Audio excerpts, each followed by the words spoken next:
我们已经讨论过，古人观天看到了北极星，还有北斗七星，以及三元，还有那28星宿。现在有一个问题了，古人看到这么多东西，他怎么样记录下来呢？那个时候又没有电脑，没有纸，没有笔，那古人就必须把他们所观察到的天文学现象进行抽象，只要把规律表现出来就可以了。那古人采用的是什么呢？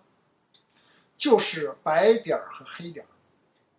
白点代表阳，黑点代表阴，然后1到10的数字分成组，这就是我们所说的河图和洛书。河出图，洛出书，圣人则知。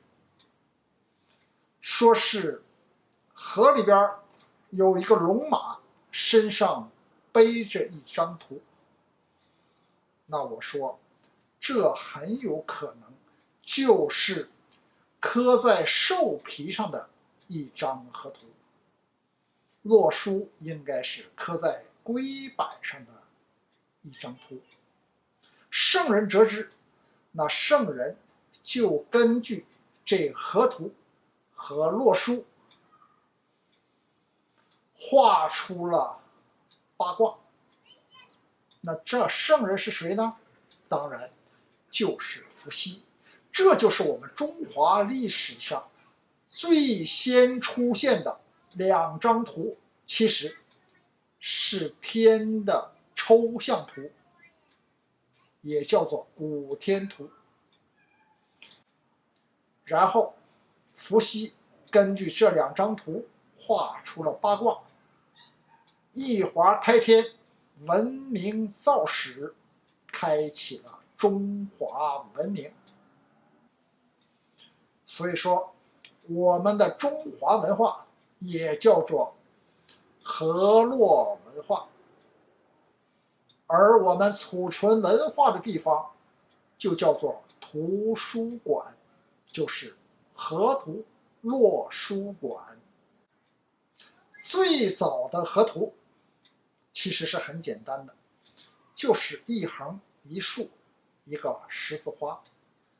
其实正中的焦点就是那北极星，天的终点，而这一横一竖就代表了4象，然后外边再画一个圈，说明28星宿在不停地做着圆运动。这个河图有学者称之为先天河图。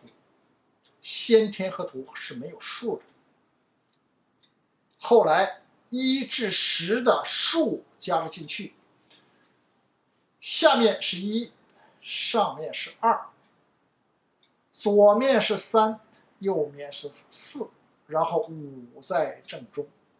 接着1加5等于6，在下；2加5等于7，在上；3加5等于8，在左；4加5等于9，在右。然后5加5等于10，仍然在正中。这样的话，10组数字就分成了5份，代表左青龙，右白虎，上朱雀，下玄武，而土在正中。这就形成了阴阳5行的模式。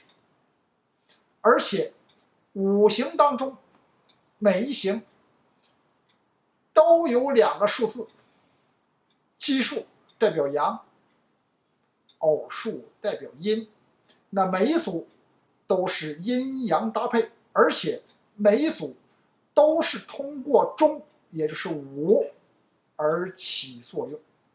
这就是合图的基本含义。整个3元4象28星宿就用一张合图就表现了出来。那天左旋，地右动的古代赤道坐标系应该怎么表达呢？洛书是一个最简单的矩阵，同样5居正中，与河图一样，代表土。然后3乘3形成9个格，称之为9宫图。其中的数字，不管是横着看、竖着看还是斜着看，都等于15，代表阴阳平衡之象。洛书基数1、3、9、7，天左旋，然后2、4、8、6，地右动，就由洛书完美的表达了出来。奇数代表阳，代表天；偶数代表阴，代表地。天圆地方，天左旋，地右动，这就是洛书的逻辑。而河图、洛书同样都用黑点和白点，而且数字所代表的5行属性也是一模一样。河图、洛书互为经纬，形成了完美的阴阳5行模型。虽然河图洛书在数字上阴阳5行的逻辑是一样的，但是两者仍然有差别。河图为10数，洛书为9数。河图为4象，而洛书则为8方。将来在设计中医当中，正是由于这个差别，才形成了完美的中医体系。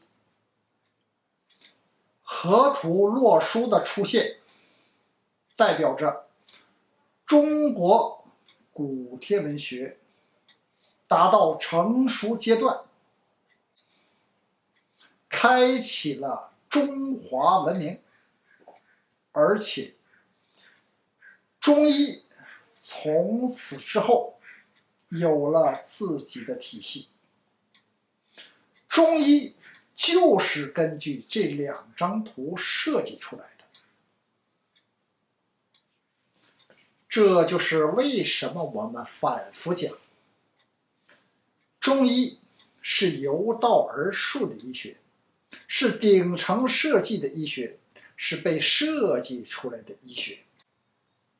那它的蓝图就是这河图和洛书。以后我们会详细讲解如何根据这2张图设计出中医的理论体系。总之，河图洛书是道的化身，是阴阳5行之象。